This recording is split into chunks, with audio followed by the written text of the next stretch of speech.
The day her stepmother smiled at her wedding was the day Adiz Okonkwo understood that some people celebrate your suffering without shame.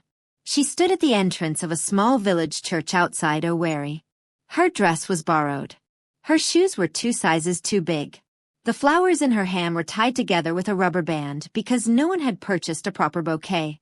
Around her, guests murmured and shook their heads. Some clicked their tongues with pity. Others laughed behind cupped hands. And at the front of the church, waiting at the altar, was the man her stepmother had chosen for her. Chukwemeka Obi, 34 years old. A quiet man from Amuna village. A farmer. A man people in the town described in whispers as having nothing. No car, no generator, no fine clothes. A man who had arrived for the introduction ceremony wearing clean but worn trousers and carrying a modest bride price that had made her stepmother's relatives laugh when they thought no one could hear. The women in the front row shook their heads. The younger girls near the door whispered to each other. Poor Adiz. Of all the men in the world. Of all the futures a young woman could have. But as Adiz walked down that aisle, her eyes met the farmer's eyes. And something in his gaze made her pause. Not arrogance. Not pride. Something quieter than both. Something steady. Something that had seen far more than anyone in that church was prepared to believe. Nobody knew it then. Not the guests. Not her stepmother sitting in the front row in her expensive lace. Not the relatives counting the bride price in their heads. Nobody knew that the quiet farmer waiting at the altar was the last man in the world anyone should have treated like nothing. Adiz Okonkwo had learned what it meant to be unwanted before she learned what it meant to be loved. She was 9 years old when her mother died. A brief illness that the family had mistaken for something manageable until it was not. The morning her mother stopped breathing, Adiz was in the kitchen boiling water for tea. She remembered the silence that came after. The strange, heavy silence of a house where the most important person had simply stopped existing. Her father, Emmanuel Okonkwo, was a man of moderate means. He owned a small provision shop in Owerri town and a modest house in a quiet neighborhood near the main road. He was not rich, but they had never gone without. When Adiz's mother was alive, the house smelled of palm oil and fresh pepper and warmth. After her mother died, it smelled of nothing for a long time. Then her father remarried. Her name was Ngozi. She arrived 2 years later with pressed hair and a confident smile and 2 children of her own, a boy named Afani and a girl named Kayamaka. She told Emmanuel's relatives that she would take care of Adiz like her own daughter. The relatives nodded and said she was a good woman. For the first few months, Adiz tried to believe it. By the end of the first year, she had stopped trying. The rules inside the house changed slowly, quietly, the way bad things often do. Ifani and Kayamaka ate first. Adiz ate what remained. Ifani and Kayamaka had school fees paid on time. Adiz was withdrawn from school at 15 because Ngozi told Emmanuel money was tight. Emmanuel, a man who loved his daughter but lacked the courage to say so in front of his new wife, nodded and looked away. Adiz did not argue. She had already learned that arguing brought consequences that lasted longer than silence. Instead she worked. She woke before 5 every morning and swept the entire compound before anyone else opened their eyes. She washed the family's clothes by hand at the back of the house, her fingers raw from the cold well water and the hard bar soap. She cooked breakfast, packed Afani and Kayamaka's school bags, washed the dishes, and then walked 3 kilometers to a fabric shop near the market where she worked as an assistant for 200 naira a day. The shop owner, a stout woman named Mama Ifinea, was not an easy woman. She shouted when deliveries were wrong. She docked pay for broken pins. But she was honest in her own harsh way, and she never cheated Adiz of her wages. One afternoon, when Adiz arrived back from work with a small cut on her hand from a piece of wire at the shop, Mama Ifinea stopped her before she left. She looked at the cut carefully and disappeared into the back room. She returned with a small tin of ointment and applied it herself without saying anything. Then she handed Adiz a small piece of fabric left over from a client's order. Ankara, blue and gold. Take it, Mama Ifinea said. Sew yourself something decent to wear. Adiz took the fabric and thanked her. She did not let herself cry until she was outside. At home, Ngozi noticed the fabric immediately. "Where did you get that?" she asked. "Mama Ifinea gave it to me," Adiz said. Ngozi looked at her for a long moment. Then she took the fabric from Adiz's hands without another word, and gave it to Kayamika. That night Adiz lay on her mat in the small room she slept in, and stared at the ceiling. She did not allow herself to be angry. Anger was a luxury she could not afford. Instead she made a quiet decision. Whatever she was building inside herself, the patience, the endurance, the refusal to become bitter, she would protect it. She would not let anyone take that. Not even Ngozi. Years passed in this rhythm. Adiz turned 18. Then 20.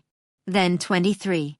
By the time she was 24, she had become known in the market area as a quiet young woman with good hands for fabric and an honest face. Mama Ifinea had given her more responsibility. She now handled some of the shop's accounts and managed fabric orders. Small things, but real. She had begun to imagine a future. A small one. A room of her own. Savings. Perhaps a trade of her own one day. But Ngozi had her own plan, and it had nothing to do with what Adiz imagined. It began with a visitor. One Saturday morning in January, a man came to the house asking for Emmanuel Okonkwo. He was an older man from a Mana village, neatly dressed in traditional attire. His name was Chief Okeke, and he was a family elder of some standing. He sat in the parlor and spoke with Emmanuel and Ngozi for nearly 2 hours while Adiz served them drinks and then returned to the kitchen. She could hear fragments of the conversation through the thin wall. A serious young man. Very hardworking. Simple life but good character. Looking for a wife from a decent family. She thought nothing of it. Visitors came and went. But that evening, Ngozi called her into the parlor after Emmanuel had gone to bed. She sat in the large chair the way she always sat when she was about to deliver news she had already decided on. Legs crossed. Hands folded. A particular kind of stillness that Adiz had learned to distrust. "Sit down," Ngozi said. Adiz sat. "We have found a husband for you." The words landed simply. Without cushioning. Adiz looked at her stepmother. She waited. "His name is Chukwemeka Obi. He is from Amana. He farms land there. He is a quiet man, Chief Okeke says. Responsible." Adiz kept her face still. She asked the only question that felt safe. "How old is he?" 34, Ngozi said. "Not too old. He farms," Ngozi repeated, as if the word was a door she was closing. "He works his land. He is not a rich man, but he will take responsibility for you." The way Ngozi said take responsibility for you. As if Adiz was a problem to be transferred. As if she was a leaking roof to be someone else's concern. "Does Papa know?" Adiz asked. Ngozi's expression did not change. "Your father agrees this is a good decision." Adiz sat with that for a moment. A farmer from a Mana village. A man she had never met. A life her stepmother had designed for her without consultation, and her father had agreed to without courage. She thought about the fabric Ngozi had taken from her hands years ago. She thought about the school fees that had gone to Kayamika. She thought about the mat on the floor and the job at the shop, and the small future she had been quietly building. She thought about how quickly someone could reach into your life and rearrange it. She did not cry. She did not argue. Not because she was weak, but because she understood something important. Ngozi had power over her circumstances. She did not have power over who Adiz chose to be inside those circumstances. "I will meet him," Adiz said quietly. Ngozi blinked. She had expected more resistance. Perhaps she had wanted it. She nodded. "Good. The introduction is next Saturday." Adiz stood and walked back to her room. She sat on the mat for a long time in the dark. Then she did something she had not done in years. She prayed. Not for rescue. Just for clarity. For the ability to see whatever was coming as it truly was, and not as her fear was already painting it. The introduction ceremony was held at the family house on a Saturday afternoon. Ngozi had dressed carefully. She wore a wrapper that cost more than Adiz's monthly wages at the shop. She had arranged the parlor with new plastic chairs and a tablecloth, and she had cooked enough food to impress without overdoing it. Kayamika and Afani were dressed and present. When Adiz appeared in the simple blue dress she had sewn herself from saved cloth, Ngozi looked at her and said nothing. But her eyes said enough. Chukwemeka Obi arrived at 3 o'clock with Chief Okeke and 2 other men from Amana. He was taller than Adiz had expected. He moved carefully. His clothes were clean and pressed but clearly not expensive. His shoes were worn at the edges. He carried himself without apology for any of it. When the men sat down and the formalities began, Chief Okeke spoke warmly about Emeka's character. "He is a young man who works hard," Chief Okeke said. "He tends his land with patience. He does not drink to excess. He does not trouble neighbors. He is the kind of man whose house is quiet." Emmanuel Okonkwo nodded and said yes and yes at the appropriate moments. Ngozi sat with a polite smile that did not reach her eyes. Adiz sat in the back of the room, as custom required, watching. When the time came, she was called forward to serve the men drinks. She carried the tray carefully and set a glass before each man. When she reached Chukwuemeka, he looked up at her. Their eyes met briefly. He nodded once, a small, quiet nod that said nothing and somehow said something. "Thank you," he said. His voice was even. Not loud. Not performative. Just present. Adiz returned to her seat. Kayamaka leaned over and whispered in her ear. "He looks poor. You can do better than this, Ada." Adiz said nothing. Across the room, Emeka was speaking with Emmanuel about the land he farmed. He mentioned yam and cassava.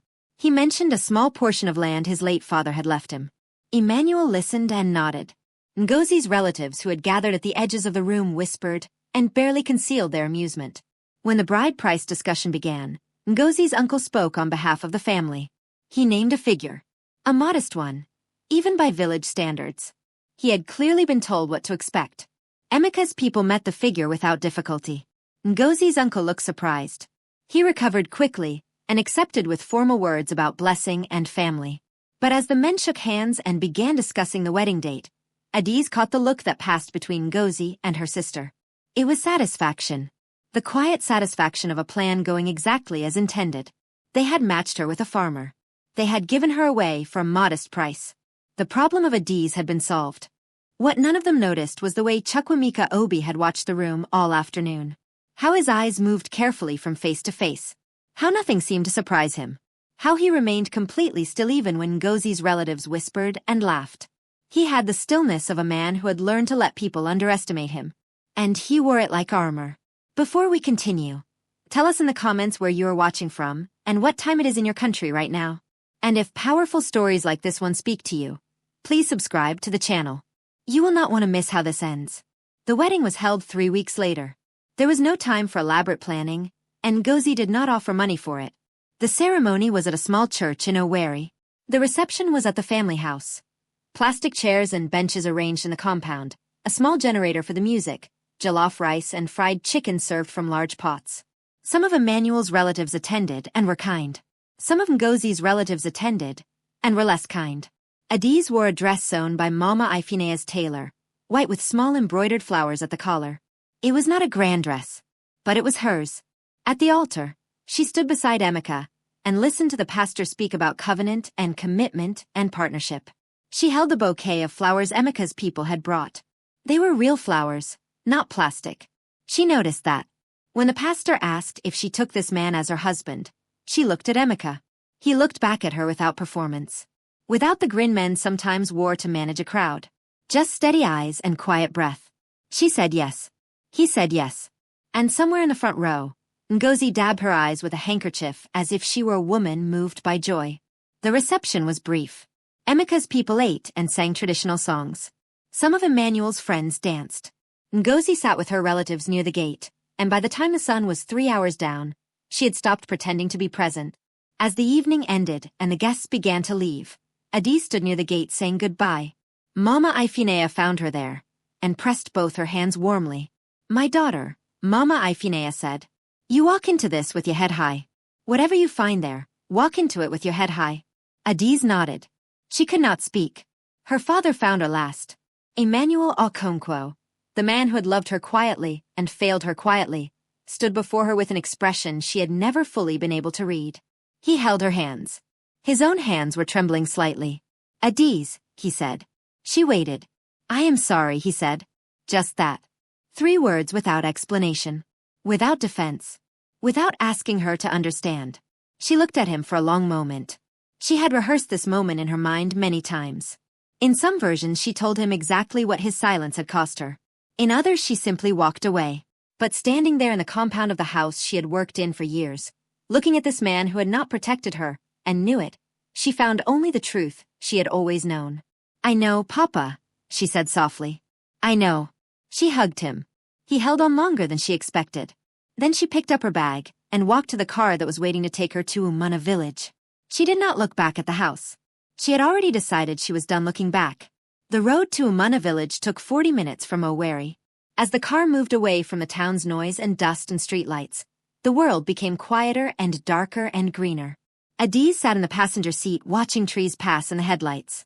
Emeka drove. He was quiet. Not the uncomfortable silence of a stranger, but something more deliberate. As if he understood she needed space to arrive at this new life at her own pace. After 20 minutes, he spoke. I want to tell you something before we arrive. She looked at him. My house is not large, he said. It is a proper house. Cement, roof, running water from a tank. But it is not what you're used to in town. It is simple. Adiz almost laughed. Not from amusement. From relief that he was honest. I am not afraid of simple, she said. He nodded once. Good. Another silence. Then she asked, why did you choose to look for a wife this way? Through an introduction like this? He was quiet for a moment before answering. Because I wanted someone who did not already know me, he said. She frowned slightly. What do you mean? He kept his eyes on the road.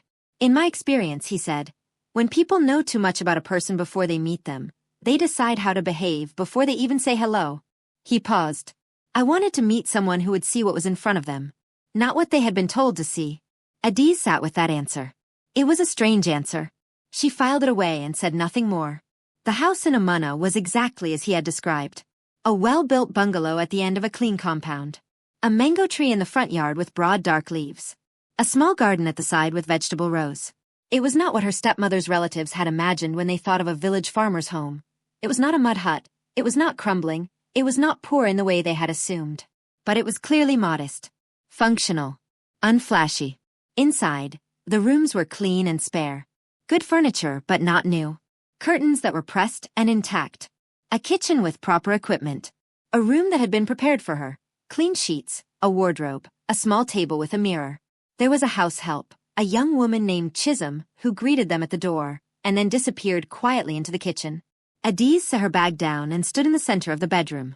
She looked at the mirror. She looked at her reflection.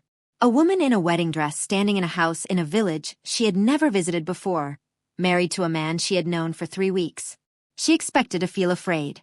Instead, she felt something unexpected. She felt still. In the weeks that followed, Adiz learned the rhythms of Emeka's world. He rose at 5:30 every morning. By 6 he was already outside. He did not go to the farm immediately. First he walked the compound slowly, checking things. The water tank level, the state of the garden, a fence post near the back that had been leaning for a week. He moved through these checks with a quiet thoroughness that reminded Adiz of an engineer more than a farmer. She began to rise with him. On the 3rd morning, she came outside to find him crouched near the garden, examining the leaves of a pepper plant with an expression of serious concentration. What is wrong with it? She asked. Too much water, he said. The roots are sitting in it. He looked up at her. You woke up early. I'm used to it, she said. He nodded and returned to the plant. After a moment, he said, you don't have to wake up this early. This is not your stepmother's house. She stood very still.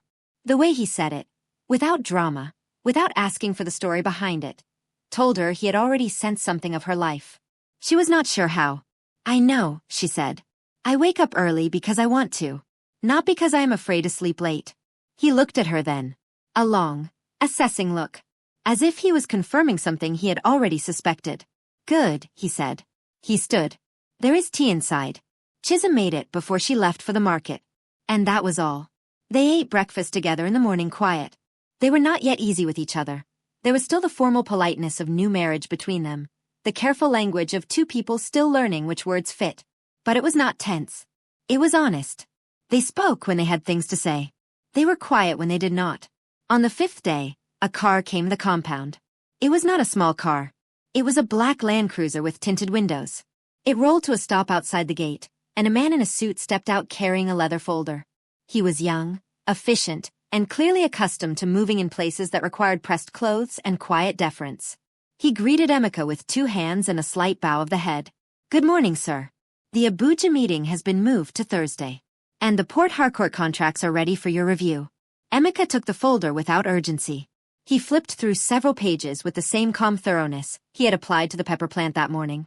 He initialed 2 pages.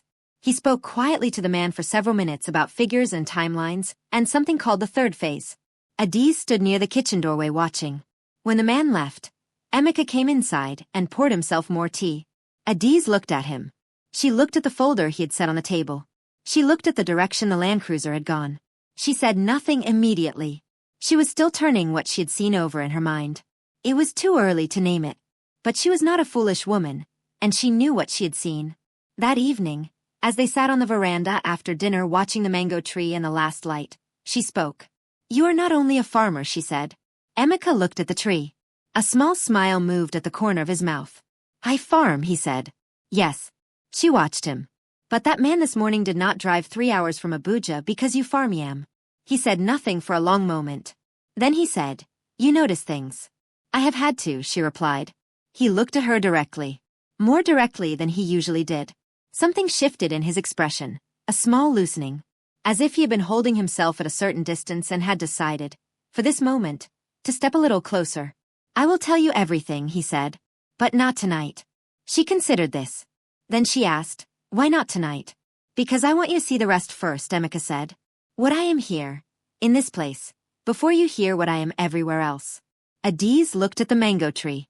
Its leaves were still in the evening air. She thought about what he was asking. To trust the daily man before she understood the full man. She had built her entire life on patience. On seeing what was actually in front of her rather than what she feared or hoped was there. "All right," she said. "Not tonight." He nodded. "Thank you." They sat with the quiet between them as the sky darkened into stars above Amana village. Word traveled fast in a village. By the 2nd week of their marriage, people in Amana had begun to form opinions about Emeka's new wife. Most of the opinions were kind. Adiz was seen at the market greeting traders by name. She was seen helping an elderly woman carry tomatoes when the woman's basket became too heavy. She was seen at the church on Sunday sitting quietly and listening with genuine attention. Mama Uju, the oldest trader in the market, took Adiz's hands one morning and examined them. "Hands that work," she said approvingly. "Good." But there were others. A group of women near the borehole had their own accounting of the situation. Chief among them was a woman named Adaku, the wife of the village council chairman. She was a woman of considerable local influence, comfortable in her status, and not entirely pleased that the most eligible bachelor in Amana had brought back a town girl. "That one," Attica said to the women near the borehole one morning, loud enough for whoever passed to hear. They gave her to Emeka like something they wanted to remove from their house. Town people. The stepmother was glad to be rid of her. The women murmured. "What does she know about village life?" Adaku continued. "She will last 3 months. Then she will run back to her town." Adiz heard this report from Chisholm, who told her with a worried face, as if preparing her for pain. Adiz thanked Chisholm and went back to what she was doing. She did not adjust her behavior to perform for anyone. She simply continued doing what she had always done. She helped where she could. She greeted people honestly. She worked without announcement. And she watched Emeka. Because with every day that passed, the picture of who her husband was grew more complex and more difficult to explain by simple categories. The Land Cruiser came twice more that month. Each time, a different man in pressed clothes arrived with folders and documents. Each time Emeka reviewed them on the veranda with quiet authority and sent the man away with decisions made. One evening she overheard him on the phone in the compound. His voice was measured and firm. He spoke about percentages and equity, and a board decision. He spoke in the language of someone who understood money not as a thing to be chased, but as a thing already known. When he ended the call, he came inside and sat at the table. He looked tired in a way the farm never made him look. She set a plate of food in front of him. "Thank you," he said. She sat across from him. She did not ask about the call. She simply said, "You carry a lot." He looked up from the plate. "And you carry it quietly," she added. "So quietly that people look at you and see a farmer, and never look for anything else." He was silent for a long time. When he finally spoke, his voice was quieter than usual. "My father was a man who had everything," Emeka said. "Houses, cars, contracts. He had all of it. And he died without a single person beside him who had ever loved the man, and not the wealth." He paused. "I watched that happen. I was 22 years old and I stood at his graveside and counted the people who were crying, and I understood that every single one of them was crying for what they had lost, not for who he was." He looked down at his hands. I decided that night that I would not build the same life. That if I was going to have anything, I would first find out if anyone could want me without it. Adiz held that truth carefully, the way you hold something fragile. So you hid, she said. I simplified, he replied. There is a difference. She thought about that. Then she said, and now? He looked at her across the table. Now I'm not sure hiding was entirely the right word. But I'm still thinking. She nodded. So am I, she said. Ngozi arrived on a Saturday in April without calling ahead. She came with her sister and two of her relatives in a car she had borrowed from a neighbor. When the car stopped outside the compound gate, Adiz saw it from the kitchen window and felt the familiar tightening in her chest. Not fear. Just the body's memory of a particular kind of trouble. She opened the gate herself. Ngozi stepped out wearing good lace and a head tie that she had clearly tied that morning with care. She looked around the compound with quick eyes. She saw the clean yard, the garden, the solid bungalow, the mango tree. Something shifted in her face. A small recalibration. Ada, she said warmly. Too warmly. Good afternoon, Ma, Adiz said. They embraced stiffly. Ngozi pulled back and looked at her. You look well, Ngozi said. Marriage is treating you well. Yes, Adiz said simply. And your husband, is he here? He is at the farm. Ngozi nodded as if this confirmed something. She stepped into the compound and looked at the house again. When they settled in the parlor and Adiz served drinks, Ngozi's eyes moved across every detail. The curtains, the furniture, the quality of the cups. After small talk that neither of them believed, Ngozi came to the point. Your Uncle Boniface is having serious problems, she said. His shop burned. He has lost everything. She paused. Our family needs some support, just to help him get back on his feet. Adiz looked at her stepmother. She recognized every layer of this performance. She had watched it applied to others for years. I will speak to Emeka, Adiz said. Yes, Ngozi said, leaning forward slightly. Your husband is a man who cares for family. I can see he is a responsible person. She spread her hands. We're family, after all. The word landed with its full irony. We're family. From the woman who had given her away like a parcel to remove. Adiz said nothing for a moment. She looked at her stepmother with the same stillness she had been practicing since she was 9 years old. Mama, she said. Uncle Boniface has 3 sons. Each of them works. She kept her voice gentle. I am sure together they can help him rebuild. Ngozi's warm expression cooled by several degrees. She sat back slightly. I see, she said. The silence between them was no longer polite. Just then the front door opened. Emeka came in from outside. He had not been at the farm. He had returned early and heard the car arrive. He greeted Ngozi and her relatives with perfect courtesy. He sat and listened while Ngozi repeated her story about Uncle Boniface. When she finished, Emeka was quiet for a moment. Then he said, We will not be able to help with that. He said it without anger, without drama, without explanation. Just a clean, clear no. Ngozi stared at him. She had not expected that from a farmer from Amana. I see, she said again. Her voice was entirely different now. You are welcome to stay for food. Emeka continued pleasantly. Chisholm is cooking. But Ngozi stood. No, she said. We have a long drive back. She gathered her handbag and her relatives and moved toward the door. At the gate, she turned once. She looked at Adiz with an expression that tried to be dignified but was too close to wounded to carry it off. You have changed, she said. Adiz held her stepmother's eyes. Yes, she said quietly. I have. Ngozi left. The car drove away. Adiz stood at the gate until the sound of the engine faded. Then she turned. Emeka was standing in the compound watching her. She exhaled slowly. Thank you, she said. He shook his head slightly. You didn't need me for that, he said. You handled it yourself. She looked at him. How long have you been in the compound? Long enough, he said. He went back inside. She stood under the mango tree for a moment. Above her, the leaves moved in a slow breeze. She pressed her hand against the bark of the trunk. It was rough and solid and permanent. She had chosen to stay when fear said leave. She had spoken when silence said easier. She had faced the woman who sold her away without lowering her own eyes. Whatever this life was, she was no longer running from it. She was living it. It came on a Tuesday morning. Adiz was in the kitchen when Chisholm arrived from the market and set a newspaper on the table along with vegetables. It was a business newspaper. The kind Adiz had never paid attention to in town. But the face on the front page made her stop. Emeka's face.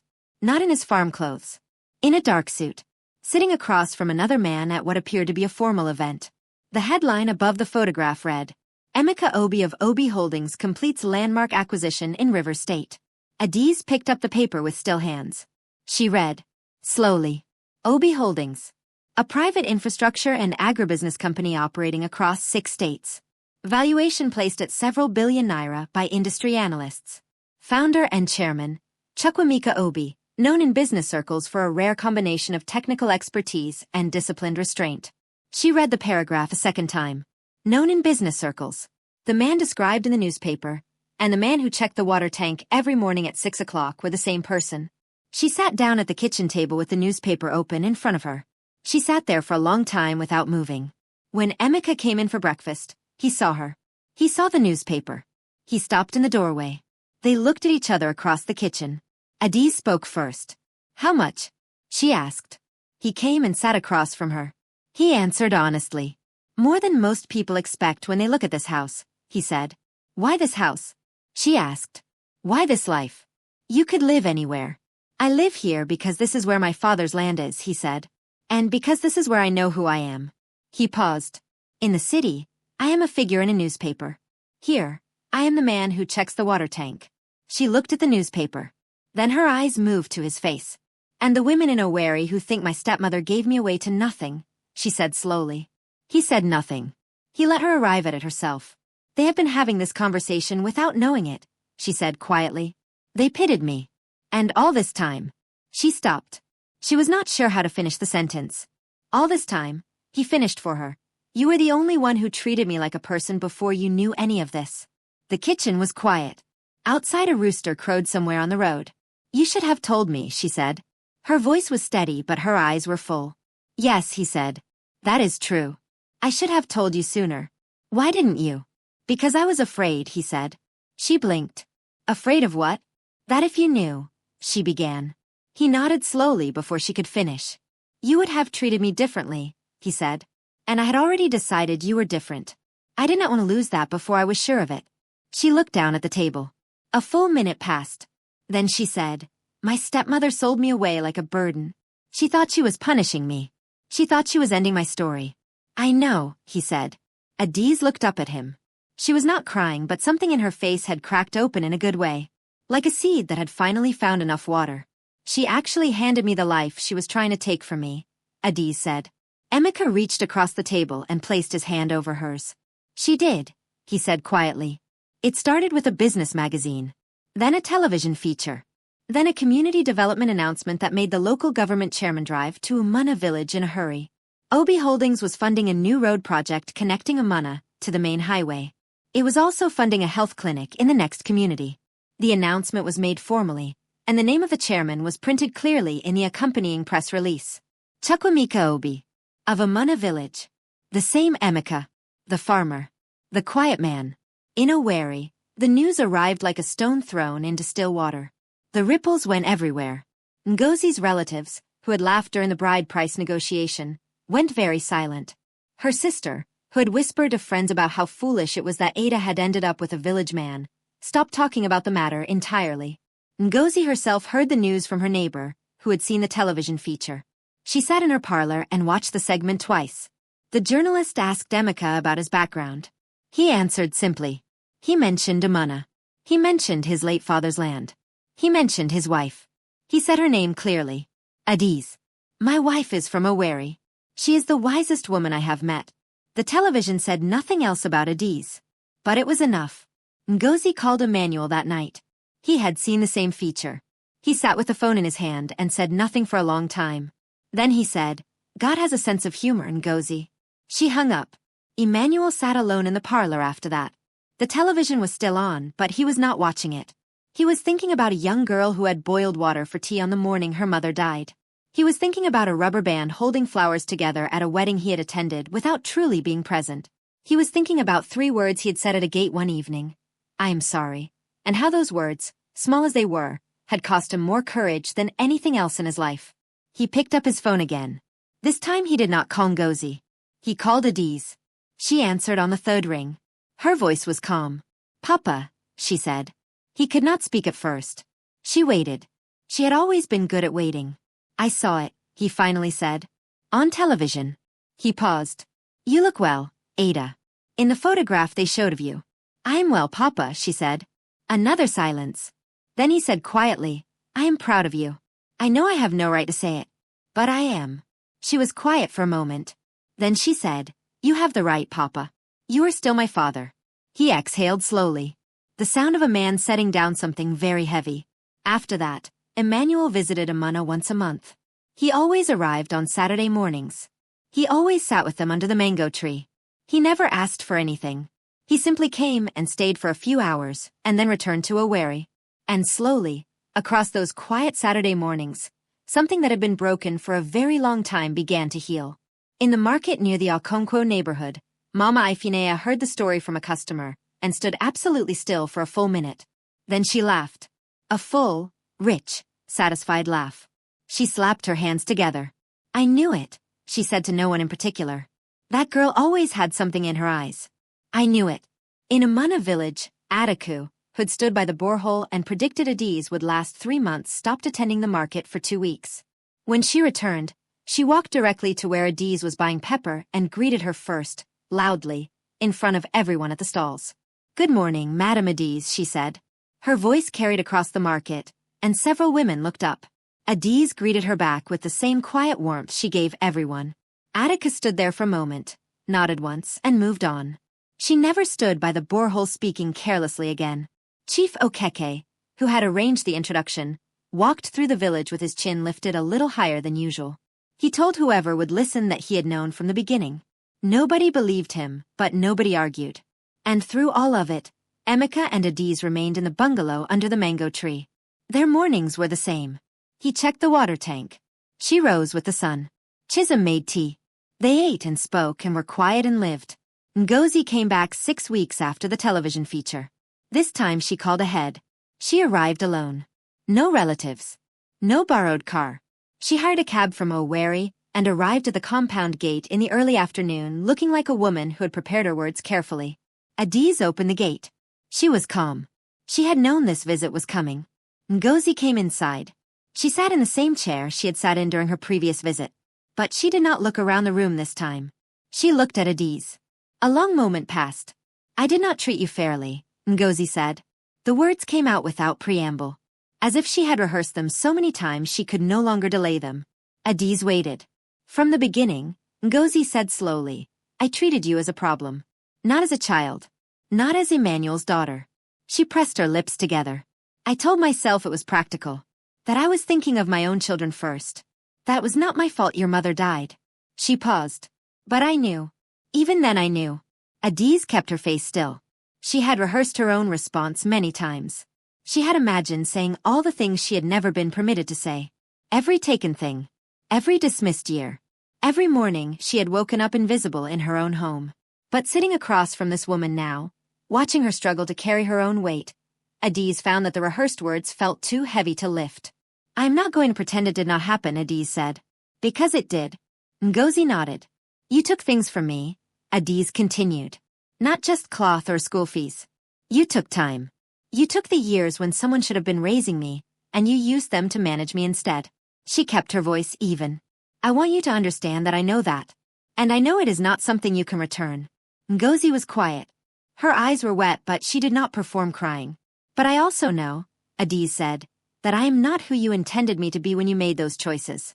You sent me away thinking you were closing a chapter. She looked at her stepmother steadily. And God used your decision to open the one you could not see. The room was quiet. I'm not ready to call what you did small, Adiz said. But I'm also not going to let it be the largest thing in my life anymore. Ngozi exhaled slowly. She looked older than she had the last time she sat in that chair. I understand, she said. Her voice was very quiet. Adiz nodded once. You can see my father whenever you choose, Adiz said. He is still your husband, and I will not stand between you. But this house is mine and Emeka's.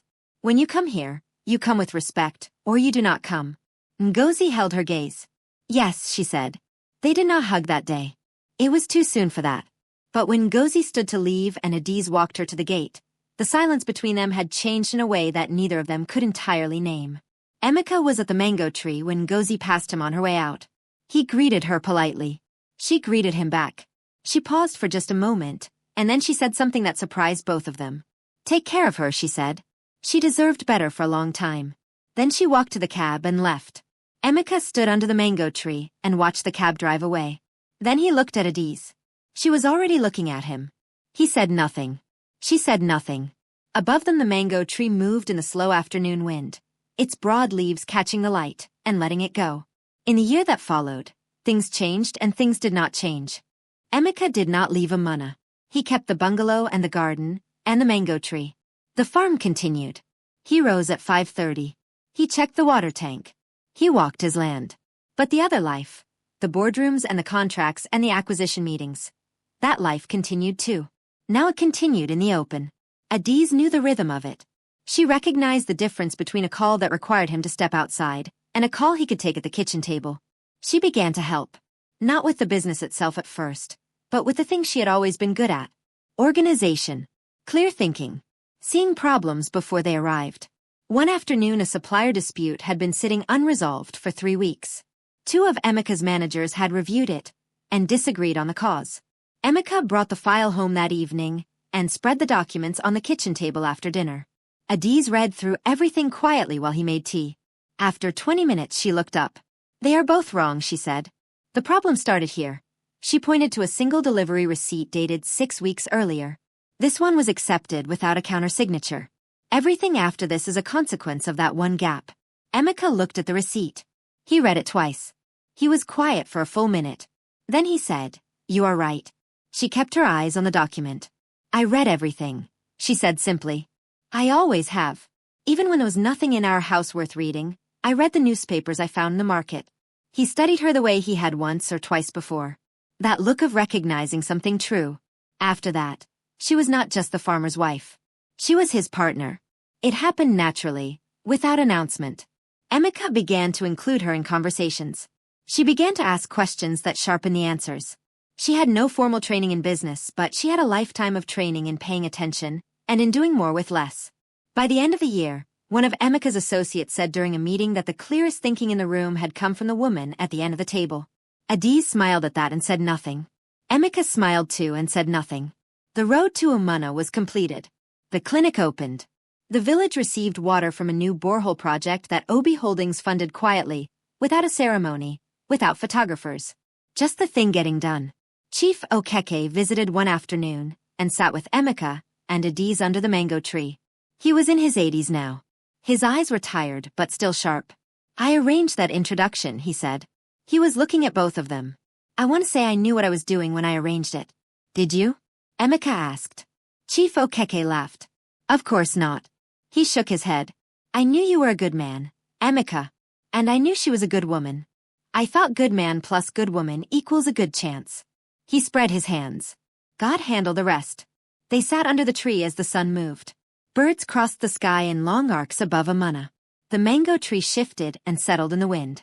Adiz thought about the morning she had stood in a borrowed dress at a church in Owerri, holding flowers tied with a rubber band, watching people shake their heads at what her life had become. She thought about Ngozi's smile that day. Satisfied. Certain. She thought about the mat on the floor and the cold well water, and the fabric Ngozi had taken from her hands. She thought about Emeka's eyes at the altar. Steady. Quiet. Already knowing more than anyone in that building was prepared for. And she thought about the mango tree in the compound. How she had pressed her hand to its bark the evening she stood up to Ngozi at the gate. How it had felt solid and patient under her palm. How it had been growing long before either of them arrived, and would keep growing long after. "That is the thing about roots," she said aloud to no one in particular. Chief Okeke looked at her. "What is, my daughter?" She shook her head gently. "Nothing. Just something I was thinking." Emeka looked at her from his chair. She could feel his eyes on the side of her face. She did not turn. She let herself simply be still. In this place. Under this tree. In this life that had been arranged by a woman who wanted to be rid of her and had, without knowing it, placed her exactly where she was meant to be.